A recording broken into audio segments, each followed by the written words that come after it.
Coat देवता. मग त्या 33 कोट देवता कोण कोणते? ऐक. 12 आदित्य, विवस्वान, अर्यमा, उषा, त्वष्टा, सविता, भग, धाता, विधाता, वरुण, मित्र, सुरेश आणि त्रैविक्रम. 12 आदित्य, अष्टवसु, पृथ्वी, आप, तेज, वायू, आकाश. खऱ्या अर्थानं अष्टवसूंची गणना होते. बरोबर. आप ध्रुव, सोम, धर, अनिल, अनल, प्रत्युष आणि प्रभास. बरोबर. त्यानंतर 11 रुद्र, मनु, मन्यू, महत, शिव, उम्रतेरस, कामदेव, वाम.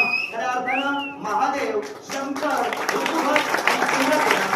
हे 11 रुद्र, 12 आदित्य, अष्टवसु, 11 रुद्र, देवेंद्र आणि प्रजापती. संख्या किती झाली? 33 झाली ना. या 33 कोट देवता.